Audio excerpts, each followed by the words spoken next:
Alors bonjour, je m'appelle Vincent Michaud. On va faire ensemble l'addition de polynômes.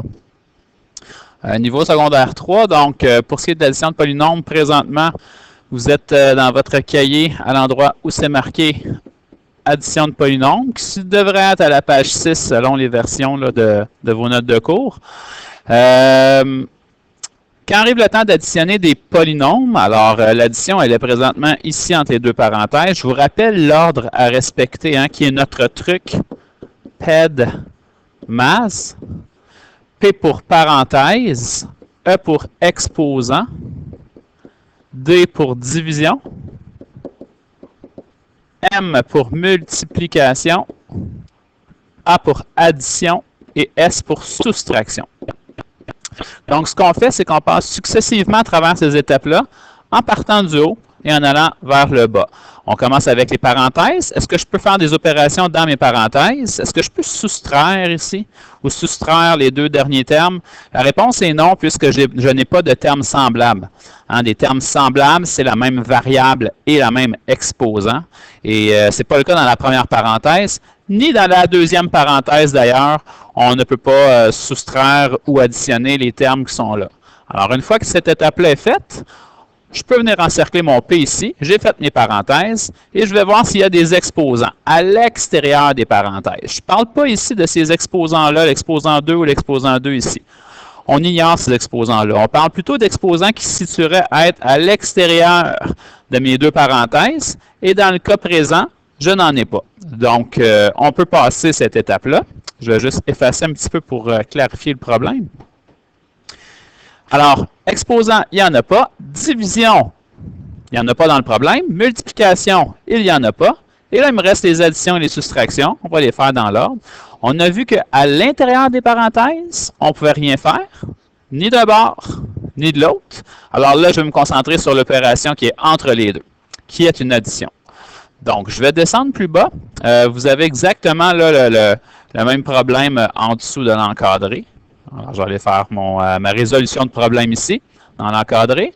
C'est exactement le même, là, comme je viens tout juste de dire.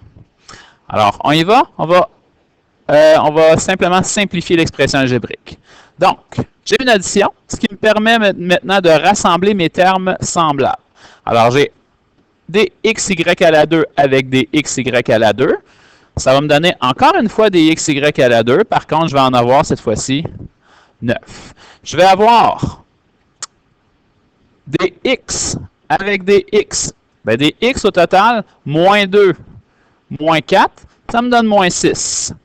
Et il me reste les termes constants, ou les constantes qu'on appelle. Moins 8 plus 8, bien, moins 8 plus 8, ça donne 0. Je peux venir marquer 0, comme je peux complètement l'ignorer et ne pas l'écrire, là, ça n'a aucun impact dans le problème. Je me ramasse donc avec cette solution. Est-ce que je peux soustraire ces deux termes-là? Étant donné qu'il y a un moins entre les deux, ben, je pourrais, à une condition, c'est d'avoir des termes semblables, et ce qui n'est pas le cas ici. Parfait. Alors, c'était la première résolution de problème. J'en fais un deuxième. On recommence avec les mêmes étapes. Donc, je réécris mon P de masse.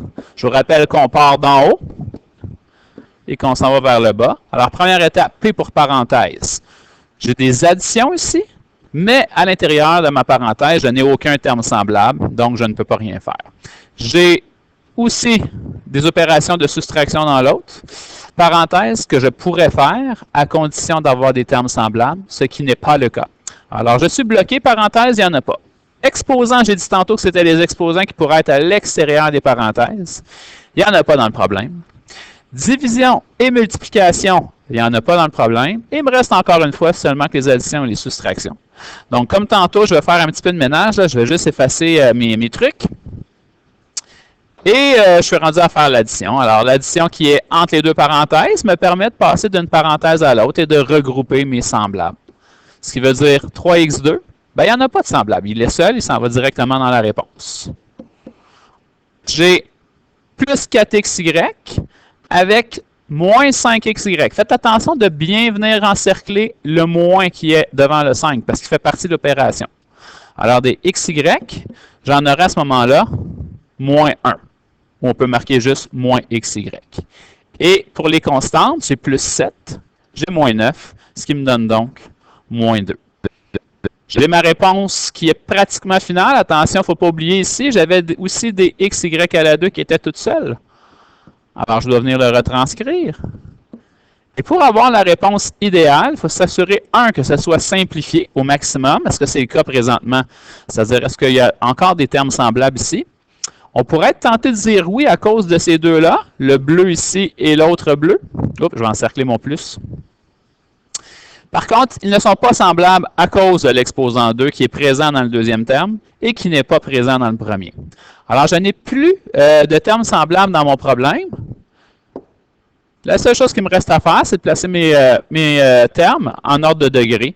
Alors, j'ai un degré 2, j'ai degré 2, j'ai degré 0 et j'ai degré 3, ce qui veut dire que la réponse ultime devrait être écrite dans cet ordre-là. Alors, je vais l'écrire dans l'autre problème, je manque un petit peu de place. Je devrais avoir 2xy à la 2, suivi de 3x2,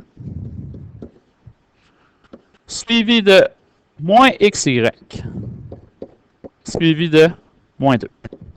Et ça, c'est ma réponse finale. Certains vont se demander pourquoi que le 3x2 vient devant le xy. Ben, il y a d'autres facteurs, mais l'important, écoutez, c'est en secondaire 3, au moins s'assurer d'avoir cette étape-ci, l'étape que j'avais soulignée en noir. Cette étape-là pourrait être bonne et puis on aurait tous nos points. Si vous êtes capable de passer à la dernière étape qui est déplacée en ordre de degré, c'est encore mieux, mais on se concentre d'abord sur la première étape noire. Je vous remercie beaucoup. Je vous souhaite une bonne journée.